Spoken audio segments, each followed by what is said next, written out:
The biggest game of the weekend is the Buffalo Bills against the Baltimore Ravens. And whichever quarterback wins gets to be the second best quarterback in the NFL officially. That and more on today's edition of Locked On NFL. The new Locked On NFL. The madman Tyler Rowland is your double shot of NFL espresso. With the Locked On local experts on every major story. Get ready, Rowland is revving up. The new Locked On NFL starts now. Locked On Podcast Network. Your team every day. Football fans, welcome in to the Locked On NFL podcast, bringing you a double dose of the NFL's biggest stories with help from our local experts that know your favorite teams like no one else. I am your host, the madman, Tyler Rowland, joined today by Locked On NFL expert Keith Sanchez. On today's episode, we are going to talk about which teams we want to see move on to the conference championship. But first, it's a FanDuel Friday, so we got to go through our best bets. We're going to hit each individual game, and I'm going to tell you how I would play the game this weekend. And, of course, Keith is going to tell me where I'm right and where I'm wrong. So we will find some interesting banter in there. But before we dive in, I do want to thank you for making Locked On NFL your first listen each and every day, and for being an everydayer here with us at the Locked On Podcast Network, where it is your team every day. Today's episode is brought to you by Prize Picks. Go to prizepicks.com/LockedOnNFL. Use the code LockedOnNFL, all lowercase, to win $50 instantly when you play $5. Keith, in this one, best game of the weekend, Baltimore Ravens, Buffalo Bills. The line is 1.5 with the Buffalo Bills being home underdogs. And I got to tell you, I really like Buffalo in this one, but Baltimore definitely has a path to victory. And my guy, Kevin Ostreicher from Locked On Ravens, talked about that on Crossover Thursday. Kevin, it's interesting you start with Red Zone because I also start with Red Zone. And you mentioned 1 and 2, Ravens 1, Bills 2 in Red Zone touchdown percentage. Ravens defense is 12th. I think the Bills are 16th in Red Zone defense. And I think that's going to be really, really critical, particularly for the Bills on defense. And I want to go back to the last 4 matchups. The 2024 Week 4 win, the Ravens 4 for 4 scoring touchdowns in the Red Zone. Go back to the 2022 game. The Bills win that one. Baltimore goes 2 for 4. Lamar has a red zone turnover. Go back to the 2020 playoff win. The Ravens go 0 for 3 in the red zone. There's a big red zone turnover. The Taron Johnson pick 6. Go back to the 2019 win that Ravens had over Buffalo. They go 2 for 3 in the red zone. There's been a direct correlation between the team that wins. They're 2 and 2 over the last 4. The team that's better in the red zone wins these games. You need touchdowns, not field goals when you're on offense. You need field goals, not touchdowns when you're on defense. I think that's critical, and it's interesting that we both went there first. So check out the Crossover Thursday episodes, getting you ready for this week's matchups. It is the best in-depth analysis from both sides of the game. But Joe Marino pointed out the red zone. Kevin talked about the red zone as well for both these teams. I like Buffalo plus 1.5. Give me a home underdog with Josh Allen, who may be the better quarterback. It's a worthy discussion. Let me know which guy you're taking in this one. Keith, do you think I'm crazy, or do you got Baltimore 1.5? You going with Buffalo? How do you see it?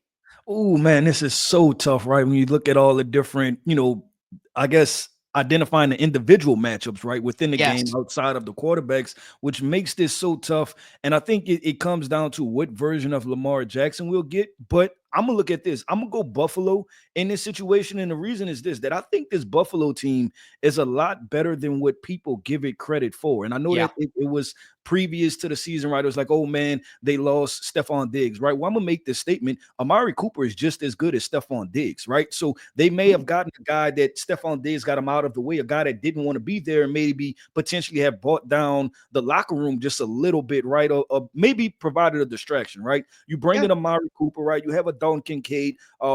James Cook is balling out of his mind. And then, my favorite guy, and Bills Mafia gave me some flack on this a couple years ago when I said this, Khalil Shakir, right? I said he was going to be wide receiver 2, and he's a player. Someone you want to call him the locomotive. So I think this Bills offense is full of weapons. They're at home, right? Bills Mafia is going to be rolling. So I would pick the Buffalo Bills also. I'm with you there. And one big thing that I'm looking for is I don't know about Zay Flowers in this matchup. If he plays, he's obviously going to be limited. Is he going to play? And if he doesn't, Buffalo can use their zone defense to kind of squeeze the life out of the middle of the field and to make it harder to get to Isaiah Likely, and it'll make it harder to get to Mark Andrews. One thing I'm interested in here is Buffalo loves to play nickel. They play a ton of nickel, and they have Taron Johnson as their slot cornerback, who's excellent and physical against the run.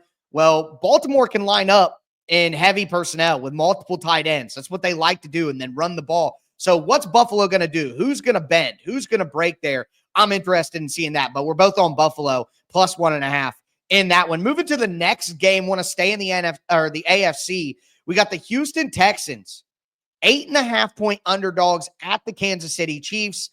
In this one, I like the Texans to cover plus 8.5. I know that Kansas City is the better team, and I think Kansas City wins, but there's one big thing that can obviously turn this game, and our guys at Locked On Texans and Locked On Chiefs talked about it on Crossover Thursday. Yeah, one of the pathways to victory to me is if that O-line can protect CJ and give him enough time to have – CJ Stroud needs to have his coming out party. And we've seen how good he was, how he had a great rookie season. Well, statistically, he may not have been, playing this season like everybody wanted him to be. And I know they call it the sophomore slump, but you could just see little signs of him getting better every week. And then, the last week against the Los Angeles Chargers, it was almost like that one play that everybody has been talking about where the muffed snap. And next thing you know, he picks it up, runs to the sideline, and finds Xavier Hutchinson in the middle of the field for 34. It's a huge play. Yeah, 34 yards. And then CJ started to use his legs a little bit more. You could almost see him get his swagger back. And so this game, going up against, arguably one of the top 5 to 7 quarterbacks that ever played this game in Patrick Mahomes, going up against a great mind like Andy Reid, going up against Spagnuolo, right? Did I say that right? Yeah. So going up against his brilliant defensive mind. This is a game where CJ can have his coming out party in the playoffs and show the rest of the world he's ready to take that next step. But that starts with the offensive line protecting. I agree with Big Sarge there on the offensive line being a key factor for the Texans. But honestly, I look at the other offensive line for the Kansas City Chiefs, especially those offensive tackles. They've been susceptible all year. And what's the strength of the Houston Texans? Their edge rush with Will Anderson and Daniil Hunter and Danico Autry with that inside-outside versatility. So I think that the Texans' defensive line is going to be able to make enough plays to slow down the Kansas City offense just enough to give the Texans a shot to win the game. But ultimately, I like Kansas City in this one. But give me those Houston Texans plus 8.5 on the road. Yeah, so in order to answer this question, right, I look at it from this perspective. We have to go back to last week, right? And was that good Houston Texans or bad Los Angeles Chargers? And I would probably lean more everything unraveled with bad Los Angeles Chargers and Justin Herbert, right? And his wide receiver core. So I want to say that the Houston Texans team is who they've been this entire season, which is inconsistent offensively. Yes, I think this Kansas City Chiefs defense is underrated, right? As much credit as we give them, we still don't talk about them factoring them into the outcome of the games. I think they're going to force turnovers. They're playing at home. It's going to be loud, right? It's Arrowhead is going to be rocking. So I'm actually going to go Kansas City in this game, and I'm taking the points.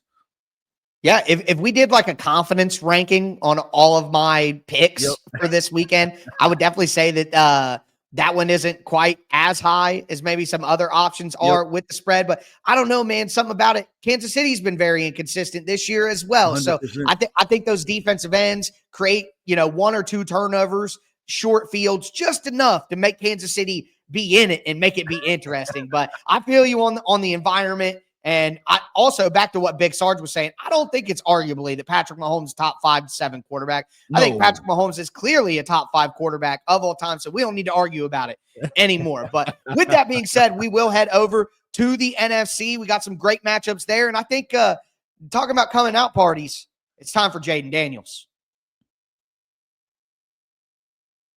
Do want to let you know that today's episode is brought to you by Prize Picks. It's playoff time, and if you're like me, you want to make the most of these final weeks of football action. That's where Prize Picks comes in. If you love football and you want a chance to win real money watching the games, Prize Picks is the place for you. It's the best way to turn your sports opinion into cash with daily fantasy player projections. With Prize Picks, you simply pick more or less on player stats like passing yards, rushing touchdowns, how many catches, for a shot to win up to 1,000 times your money. You can make your picks in less than 60 seconds. Prize Picks has you covered. That's why they have over 10 million members and billions in winnings. It's clear that people are loving Prize Picks. I've been playing for a while now. I'm having a blast this week looking at Jared Goff, over 230 passing yards. Saquon Barkley, more than 1 touchdown. It's so easy. The payouts are so fast. Here's a special offer for Locked On NFL listeners. Download the Prize Picks app today. Use the code Locked On NFL. to get $50 instantly after you play your first $5 lineup. That's Prize Picks. Download the Prize Picks app. Use the code LOCKEDONNFL to get $50 instantly after you play your first $5 lineup. It's Prize Picks. Run your game. All right, football fans, let's continue today's edition of Locked On NFL. Looking at the best bets of the weekend for these matchups, checking out the spread. We went over the AFC. Time to move to the NFC. Keith, we're going to look at this matchup between the Philadelphia Eagles and the Los Angeles Rams. It is going to be a good one. And I got a little bit of a hot take on this game. I'll tell you, I'm looking at Philadelphia here, and I got a feeling. I got a feeling that Philadelphia might have a chance to run away with this one. But my guys at Locked On Rams. That is a hot take. My guys at Locked On Rams aren't as certain. Is this a Rams team that can win it all? Yeah, I mean, and here's why. They're one of the 8 teams that are left. I think you can make the case that all 8 of them have a chance to win it all. Do the Commanders have a great chance? No. Can they? Yeah. I mean, weird stuff happens in sports. You don't need to be great over the next 6 months to win the Super Bowl anymore. All of these teams, they need to be great 3 times. You know, that's all you're talking about is find 3 more games to be at your best when your best is required, to steal a line from Sean McVay. All 8 of the teams that are left can do that. Do the Lions and the Ravens and the Bills and the Chiefs have a better chance? Yeah, they probably have a better roster. They get to play some of these games at home. So throw Philadelphia in there too. But all of these other teams, sure, they have a chance. You know, if I had to bet my life on them winning, would I choose it? Probably not. But do they have a chance? Absolutely. Listen, I like the Rams. Keith, I've been on this show hyping up the Rams for quite some time, saying even when they were out of the playoffs, they were 3rd in the NFC West. I was saying, I think the Rams make it in the playoffs. I think the Rams can make a little bit of a run. I think the Rams can win a game, and they've done all that. But they've come to the end, Keith. I think the Philadelphia Eagles are going to roll in this game. Give me the Eagles minus 6.5, and I have 3 reasons why, and I've been hammering them all week. Number 1, the 2 biggest strengths of the Los Angeles Rams. Defensive line play. Jared Verse has been great as a rookie. Kobe Turner. They got Brandon Fisk. They got Byron Young. Okay, great defensive line play. And we saw them send the ghosts at Sam Darnold on Monday night. 9 sacks, okay? So that is a strength. Well, the Philadelphia Eagles might have the best offensive line in the NFL, if not best, probably number 2 behind Detroit. So strength on strength, but Philly's strength is better. Then you go to the Rams wide receiver group with Puka Nacua and Cooper Kupp, who has maybe the best cornerback trio in the NFL. Quinyon Mitchell, Cooper DeJean, Darius Slay. So I think in a strength-on-strength matchup, the Eagles have a great advantage at slowing down what the Rams do best. And then on the other side, the Rams are a bottom 11 run defense this year. I think they're giving up around 130 yards per game.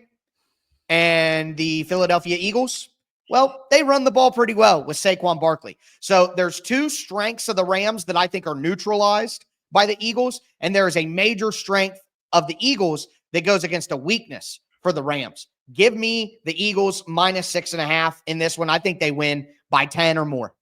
I'm going the other way, man. I'm going with the Rams. I think they make it close, and here's why. That if you take the runaway from Philadelphia Eagles, right? And I'm all for what Jalen Hurts did when he had the press conference, right? And I think he had the Kango hat to the back. He asked, is that not what y'all was waiting for, right? That's a legendary moment that should forever be clipped up, right? That was a Michael Jordan-esque moment. But the thing is this, that when you don't practice it, and right now the Philadelphia Eagles, they don't lean on Jalen Hurts and his arm to win games, right? My only concern is that because he doesn't week in and week out practice it, sometimes you just don't have your fastball, right? And I'm worried that there's going to be a game, and it may very well be this game where they have to lean on him, and he's just not playing his A game. It's not a shot at Jalen Hurts. I think Jalen Hurts is a top 12 quarterback in the entire NFL. I like him a whole lot, but we know that sometimes it's just not on, and I think you have to practice to be consistent, right? You can't disappear for 6 weeks, and it's not his fault. That's the game plan. So I see if the Rams stop the Philadelphia Eagles run game, what's going to happen then? Then I'll tell you another thing I don't care for is the antics, talking about the sideline with A.J. Brown, right? That's unnecessary. Look at me. unnecessary attention and putting pressure back on your offense and your quarterback, and he's worried about feeding you the football instead of going through his progressions because he's worried about what your reaction is going to be. So I'll say this: I think the game is going to be very close. I think it's going to come down to 2 or 3 points because I think the Rams, Sean McVay is not going to get his butt whipped twice. I believe that he put it on Kevin O'Connell last week, right? And I think he's going to show Nick Sirianni who has the Super Bowl championship. So I think this game is going to be close. Well, I'll tell you the one thing that I am worried about here is the reason that I picked the Rams last week to win the game. And the reason why is because quarterback head coach advantage. Yep. And if it comes down to the end of the game and it is close, well, quarterback head coach advantage still with the Rams in that matchup. So I definitely do understand where you're coming from. And I know that it's a bit of a hot take, but what we said was, if they stop the run, then what happened? But I don't think they're going to do that. So so I'm not going to need to get that answer. I'm not going to have to come to that because I think the Eagles will be able to run the football. But you're right. That is kind of the big crux of the game is if the Rams can make the Eagles earn it. And I have to say this too, for my boy, A.J. Brown. I'm a guy, my favorite wide receiver of all time, my favorite wide receiver of my whole life is Terrell Owens. So ain't no way that I'm taking shots at A.J. Brown. You read your book, you just go score some touchdowns, make some plays, and I'll be perfectly fine with whatever you want to do on the sideline. But with that being said, I think the next game is going to be super entertaining as well, and it's the Washington Commanders plus 8.5 as underdogs going to the Detroit Lions. And I know that the Lions have been somewhat of a buzzsaw, and especially after beating Minnesota the way that they did at the end of the season in front of everybody and then getting that bye. I just saw earlier that 94% of public bets are on the Detroit Lions. And I got a rule that if the country is 90% on anything, bet whatever the other thing is because life doesn't work that way. Look, here's one big thing that I'm focused on is Jayden Daniels. Jayden Daniels is the key for the Commanders in this game. I don't think that's a major hot take, but there's a reason that I look at Detroit and who they are as a team, why I think that'll work. But the crossover Thursday, Locked On Lions, Locked On Commanders talked about this one. Yeah, I think what really stands out is, again, Marshawn Lattimore versus Amon-Ra St. Brown. Like you want to see best go against best, and I don't think Marshawn Lattimore is going to follow Amon-Ra so much as, he's going to have his assignment. This look, it might be the X. And if Amon-Ra just happens to be the X every time they get into those looks, it's going to look like he's following him a little bit. So there's going to be a little bit of following, a little bit of not following, but I don't think he's going to be attached to his hip. So Mikey Sanders, still the rookie out of Michigan, has been a greatly impressive rookie cornerback for this team. Started off in the slot. They had to move him outside out of a necessity, and he blended into that outside position beautifully. Usually you see a rookie corner have to move positions, and you get a little concerned because that's a hard position to play your first year in the NFL already, but Mikey made it look easy, and it's been incredibly impressive. However, against Tampa Bay Buccaneers, his size did show up. It's really the first time where I noticed his size in a matchup, and it's not something I enjoyed seeing. Mikey's 5'8", but I keep telling people he plays like he's 6'2".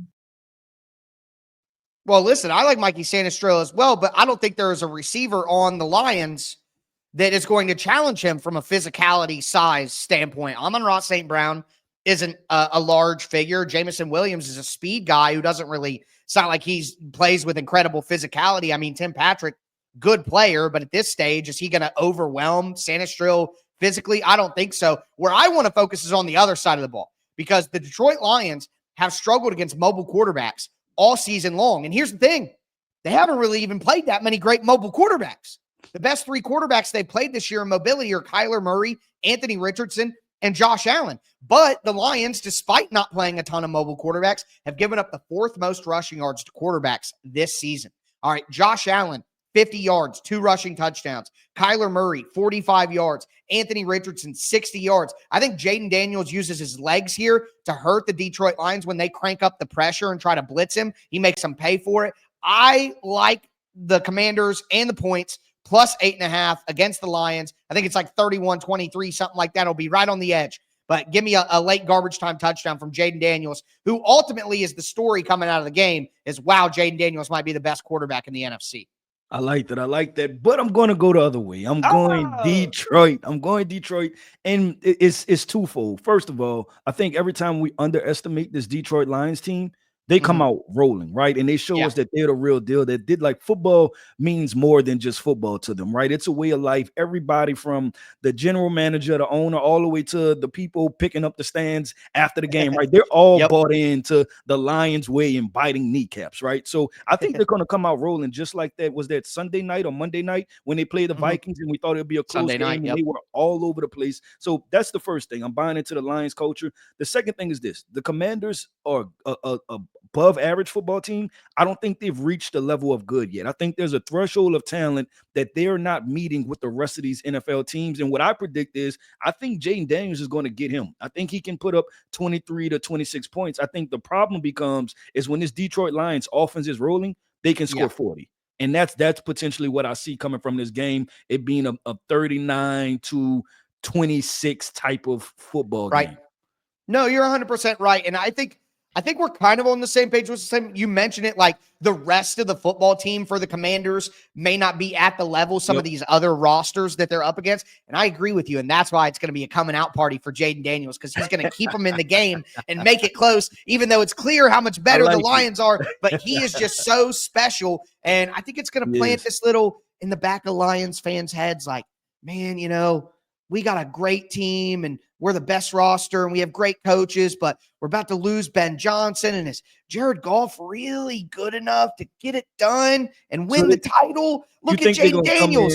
You think they're going to come in a little tight potentially, right? Just worrying about the upset part of it. Like we can't lose this game. I could see that. Yeah. There's a lot of pressure on them and they're probably losing both their coordinators, Aaron Glenn. Like this feels like it could be like a last dance situation for the Lions and the way they're currently constructed. And look, you could talk about Dan Campbell and how great of a coach he is, but the test for every coach like Dan Campbell is what happens when your talented offensive coordinator leaves. What do you do next? All of the leader of men, CEO, Macho Man Randy Savage head coaches in the NFL, that's their challenge, is what do you do when your talented coordinator leaves? Mike Vrabel never fully recovered from something like that. Can Dan Campbell recover from something like that? So I think the pressure of that moment, the players are going to feel that. I still think they win, of course, but just Jayden Daniels does some special things, and I think it's close. But with that being said, that's how we see each side of it. But what do we really want to see? We're going to tell you right now. Before we do want to let you guys know that today's episode is brought to you by Intuit TurboTax. Taxes was waiting and wondering and worrying if you were going to get any money back, and then waiting, wondering, and worrying some more. Now Taxes is matching with a TurboTax expert who can do your taxes as soon as today. An expert who gives your taxes their undivided attention as they work on your return while you get real-time updates on their progress so you can focus on your day. An expert who will find every possible deduction and file every form, every investment, everything with 100% accuracy, all so you can get the most money back guaranteed. No waiting, no wondering, no worries. Now, this is Taxes. Get an expert right now at TurboTax.com. Only available with TurboTax Live full service, real-time updates only in the iOS mobile app. See guaranteed details at TurboTax.com/guarantees. All right, Keith, let's cap off today's edition of Locked On NFL. We went through every single game. We went through our bets, disagreed on some, agreed on some others. That makes for good conversation. Awesome stuff there, diving into what we think matters most here and getting some expert insight from all the hosts around the Locked On NFL network. So definitely do appreciate all of that. But now, Keith, I want to get a little selfish here to end the show. You know, sometimes you got to look out for yourself. Can't pour out of an empty cup. You know what I mean? I want to talk about what we want to see, what you want to see in the conference championship, who you want to see advance to the Super Bowl, what you think is most interesting, most exciting. So before we dive in, thanks again for making Locked On NFL your first listen. Make sure that you get subscribed, stay subscribed, and check out the afternoon edition of Locked On NFL with Tony Wiggins, the OG, the barber in the barber shop. He's going to be talking about these games as well. But Keith, I'm putting you on the spot. Who do you want to win these games? Who do you want to see play next weekend? And who do you want to go to the Super Bowl? Yeah, so let's start NFC. NFC, I know I talked about the Eagles and the Rams being close. I'm still going to go Eagles. I still believe overall talent around the entire roster wins out. So I'm going to go Eagles to win the game. I know I picked the Rams to make it close. I'm going to go Eagles to win the game, and then the Detroit Lions out of the NFC. Then to make it to the Super Bowl, I'm going to go the Philadelphia Eagles. I'm going with the Eagles to make it all the way to the Super Bowl. Then out of the AFC, I picked the Bills. I think the Bills, and then the other AFC game, Bills. I think we get Bills and Chiefs, and then I think the Bills get them this time. So we're going to get Buffalo Bills versus the Philadelphia Eagles. That's what we're getting in the Super Bowl. That's what I want to see. That's playmakers versus playmakers. That's two different styles of offense, right? That's two quarterbacks. That's mobile. That's big play wide receivers. That's playmakers on defense. I like that. Yeah, I'm with you there. That sounds exciting. I think I'm not too different. I want to be different just for, the purpose of discussion and, Don't fight it. Man, I can't, man. I think that would be excellent. I think obviously we've seen the Chiefs enough times. Buffalo's one of those teams where they just have a great fan base and a great vibe about them. And Josh Allen is a guy who I think deserves a little more like hardware than he actually has to his name to represent just how good of a player that he is. I worry though about the playmakers at the end of the day for Buffalo and whether Amari Cooper and Dalton Kincaid and Keon Coleman and Khalil Shakir. I wonder when they go up against Kansas City and they got DeAndre Hopkins and Hollywood Brown back and Xavier Worthy, Travis Kelce, like who really does have the weapons? Yeah, it's a mental thing too, right? Because you're playing against the Kansas City Chiefs, who they've been here before, right? Every clutch moment, they're not wondering if they can do it. They're wondering how we're going to do it, right? Like just what's the path that we're going to execute. The Buffalo Bills, you're getting a little bit tight. You're getting a little bit anxious, right? Like, man, can we finally do it this time? I'll throw one other matchup that I really want to see. I would really like this in the Super Bowl. The Ravens, if we could get the Ravens and Lions, I think that would be fun too. I'm talking about just two hard-nosed, smash-mouth football teams that's going to be physical, but they also have offensively, they could be explosive at times, right? So that would probably be my second matchup that I think would be really fun. Okay, so I just want to say this. If it's Kansas City, I want to see Philadelphia because I think to beat Kansas City, you need a quarterback that can do something special.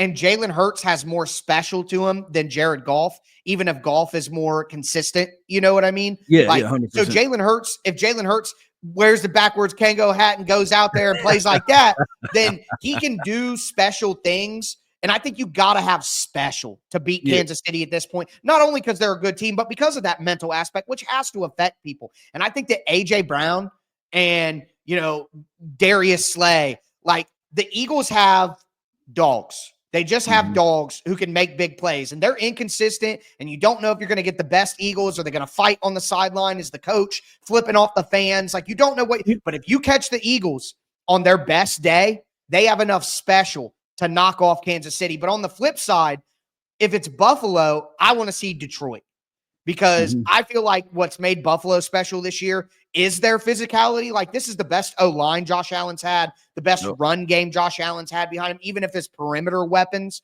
aren't quite as good as they were before in the Stephon Diggs era and, when they had Gabe Davis and all of that. Like, even if it's a step below, all the other aspects of Buffalo are so good. So two teams that I can count on to show up and make it a good game and play physical. Give me Detroit, give me Buffalo. So one of those two matchups is what I'm hoping for.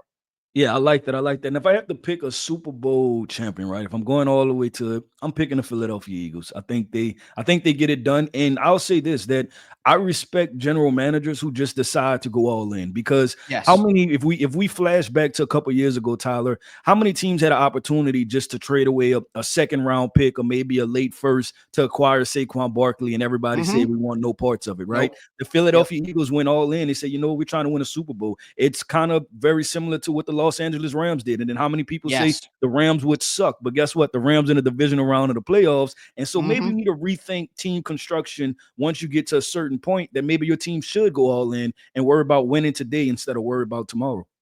And I think that's the same conversation about quote unquote luxury positions in the draft, like the Lions approved with running back and tight end. Like 100%. If you get to a certain point where you have a certain level of talent on your team and it, that gives you some freedom to be a little more risky and maybe make that splash free agent signing, or maybe draft that non-luxury quote unquote position in the draft. I think that is a smart way of doing things. And I think both those teams, Detroit and Philadelphia, and of course the Rams, as you mentioned, have kind of proven that in the last few years. But that's going to do it for us today on Locked On NFL. The best weekend of football, some call it. I think that might be the case. Excited to dive into these games after they take place. I'll be back on Sunday night, Monday morning to break it all down. But for me, the madman, Tyler Rowland, and my co-host, Locked On NFL expert, Keith Sanchez, thank you all so much for tuning in. Make sure you get subscribed, stay subscribed. And as I tell you every episode, stay safe out there.